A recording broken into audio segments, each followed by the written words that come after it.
everyone, and welcome back to my YouTube channel.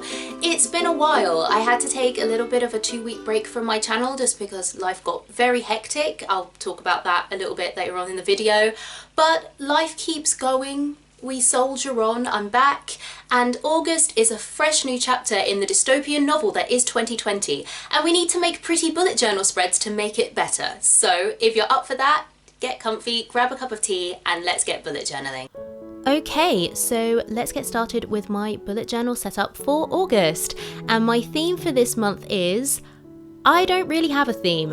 I thought about doing a Avatar The Last Airbender theme because I've been rewatching the series recently. I thought about doing a light bulb theme or a firefly theme or something like that. But I'm just too busy to be able to do a really doodle heavy spread. I didn't have time to plan out a complicated spread layout, so I just thought, stuff it, we're going minimalist. So this is going to be a fairly minimal bullet journal theme, so I hope you enjoy. Just chose an accent colour and ran with that. So starting off with my calendar layout, which is the same as previous layouts, just one page. To stick with the minimalism idea, I've just drawn the horizontal lines, and then at the bottom I've got a section for events and deadlines, and at the top I've written the month, as you can see. If you haven't seen these videos before, you'll probably notice that I'm not writing in English. That is true, I'm actually writing in Spanish. I'm learning Spanish, and I kind of use my bullet journal as language immersion by doing everything in Spanish. And it's going quite well. Everything, not just my layouts, but also my tasks, my positives logs, I write everything in Spanish now, which is fun. So at the top, this is the one doodle in inverted commas that I've drawn on this whole setup. It's a trefoil knot, which is kind of one of the infinity knots. It never ends, and it's used quite a lot in Celtic design. And over the top, in English, I've written thoughts, words, and deeds. And that's an idea that's found in Zoroastrianism. And the last week or so, that idea of the power of your thoughts, your words, and your actions has just really resonated with me. So I just wanted to put it here, and it was a good way to fill that empty space as well. The next spread is one of the spreads that I've changed a little bit from its previous incarnations. So usually on this page I would do my monthly task list, but this month I wanted to experiment with making it more of a goals list. So this is where I'm going to be thinking about monthly goals rather than tasks, especially because I haven't really been using my task list the previous months. And I've split these into 3 categories. So we have writing goals, acting goals, which kind of encompasses all kinds of performance, and personal goals. And then at the bottom, I've got my words of the month. So this is where I write words in Spanish, new words that I haven't come across before or I want to learn. And this month I'm focusing on words of well-being, which is bienestar in Spanish, and bienestar is literally well-being, so the more you know. That's the first new word of the month. The next page I've got is my sentence of the week. Same as always, write a sentence every week in Spanish. Love it. Boxes, titles, memory of the month, all that jazz.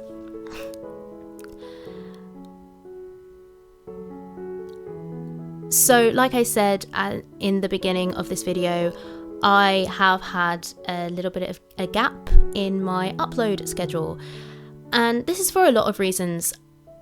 There's been a lot of personal things going on in my life. I'm moving house, so by the time you see this video, I will be in a new location.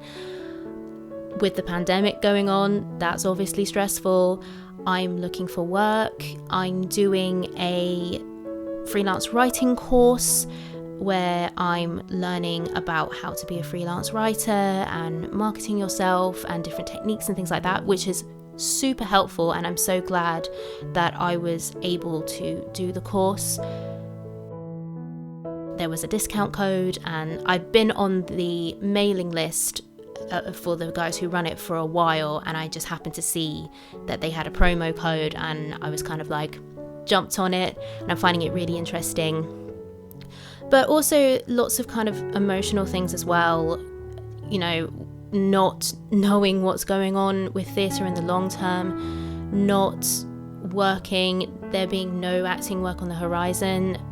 I think for a lot of people, I doubt I'm alone in this, I've really been thinking about what I want out of my life, because the world has changed a lot. And when you are forced to pause, I think it does help make you reevaluate things quite a lot. So that has obviously had an effect on what I've been able to do with the course taking up my time, moving taking up my time, thinking about my life taking up my time. And then on top of that, I just don't know what is useful for me to make videos about at the moment. When I relaunched my channel, I wanted it to be about advice, but the longer this situation goes on, the more I'm like, I have no advice to give. I'm in the same boat as everyone else, not knowing what the hell is going on, what I should be doing, what's helpful to do. So I don't feel that I have a lot of advice to give at the moment. And maybe I'm overthinking it. I do plan, once the move is over, to look back over my back catalogue of video ideas, because I had a lot of ideas for videos, but at the moment a lot of them seem moot. So that's kind of been my dilemma. But I do hope that after the move I have a chance to kind of rethink and re-brainstorm ideas. If there's anything you particularly want to see, also let me know in the comments, because that will be great. Happily do that for you if I can. But yeah, I think I just need to have a bit of a regroup and a rethink about my content for this channel. So this page that I'm setting up at the moment is my habit and mood trackers, and this has changed dramatically this month. So if you've seen my setups before, you'll know that I have had that big table with habits within habit groups that I'm tracking. And this month, that just felt like too much. I've been wanting to rejig that spread for a while, but every month it's got to a point where it's like, oh, I haven't thought about it. Oh, I'll just do the same layout. And I've just got to a point where I'm like, it's not useful anymore. So I wanted to experiment with really scaling down what I'm tracking. So out of, I don't even know how many individual things I was tracking. That's how many there were. I've pared it down to 6 things. And the way I'm doing that is by using 4 mini calendar layouts and then 2 kind of long rectangles with a square for each day at the bottom. So for the calendar layouts, I'm tracking yoga, meditation, music, and social interaction, which are all things, incidentally, that are more mental health based. I think that's quite interesting that of the few things that I've decided to track, a lot of them are mental health based. And then the trackers at the bottom are to track my water intake and my mood. So the way that the mini calendar layouts will work is that every day that I do the habit, I will colour in that day in blue. And then for the longer rectangular layouts, for the water, each kind of column within that long rectangle is a day, and then if I drink so much water, I'll fill that column up so much.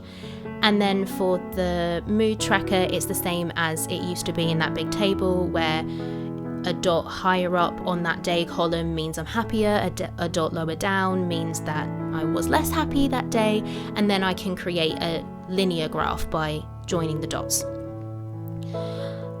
So yeah, I'm going to see how that works. With the mood tracker, I know that there are lots of really creative ways to do mood trackers, and I did think about, do I want to, do one of those mood trackers where you draw something with 31 sections and then you colour in a section a different colour depending on your mood, and that just seems really long to me. I'm a very lazy person when it comes to my bullet journal. I think there's this idea that bullet journaling has to be this really complicated thing. It's only as complicated as you want it to be, and drawing a flower with 31 petals and then colouring each petal a different shade of blue depending on how happy or sad I am, that's just long. And I like the visual representation that a line graph gives me, so I can actually look at the end of the month and see how my mood has fluctuated. I just find that such a useful representation for me, and it's way easier. I just have to draw a rectangle and then just put dots in it and it's done. So yeah. And now finally we are on to my first weekly spread for August.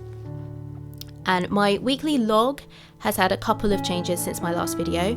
If you follow me on Instagram and you see my bullet journal posts that I post on there, you will have noticed that in recent weeks I've added a sidebar alongside my weekly log for weekly tasks, so that anything that isn't something that's done in a single day can be written there, rather than me having to write it on every single day. Let's say, for example, hypothetically, if I had an essay to write, rather than writing Monday, write essay, Tuesday, continue writing essay, Wednesday, continue writing essay, I can just put in the weekly task box, write essay, and then cross it off once it's done.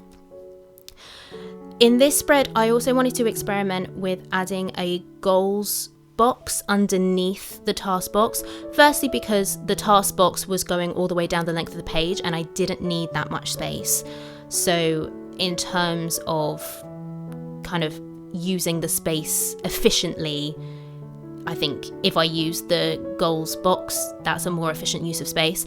And also, I wonder if there would be a difference mentally between solely focusing on just tasks which are quite mundane and routine and dry, versus giving some of my focus onto goals as well, which are more aspirational and about things that I want to do. Not that tasks are things that you necessarily want to do, but tasks feel more like means to an end, I guess, whereas goals are things that are more motivating. So I want to play with that idea and see if that makes a difference to how I approach my bullet journal, approach my tasks, approach my weeks and my days.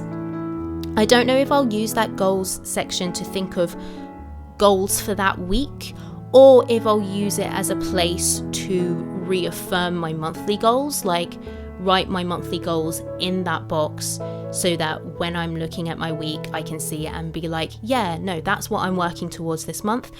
I guess I'll just have to wait and see how I want to use the spread and what I kind of do organically, or maybe I'll experiment from week to week, who knows. But it's a new thing that I'm trying for the first time, so I'll have to wait and see. And then we have my positives log and gratitudes log, which are old faithfuls, easiest spreads in the world to set up. It's literally just a title and a box. I love it.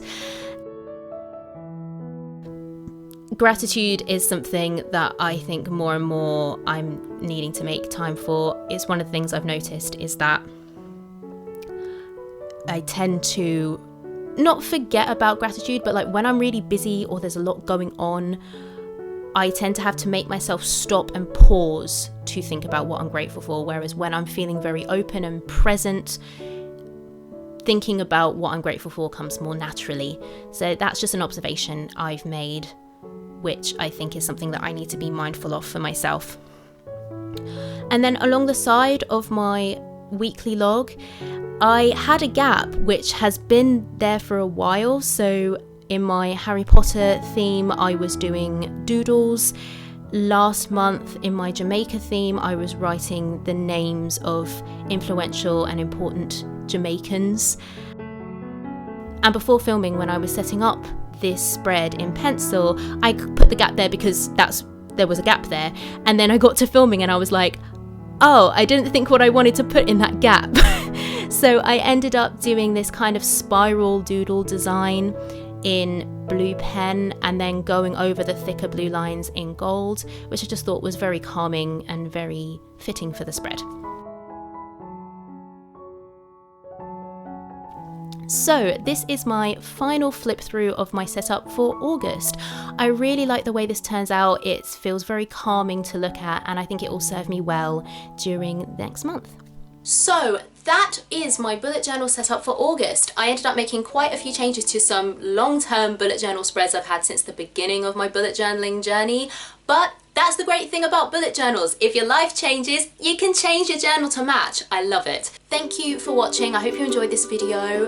Whether you're a new subscriber or you've been a ride or die from the beginning, back when I had no clue what I was doing, I really appreciate you taking the time to watch my videos. I really hope you enjoy them. Stay safe, social distance, wear a mask, wash your hands, and I'll see you all in my next video. Bye friends.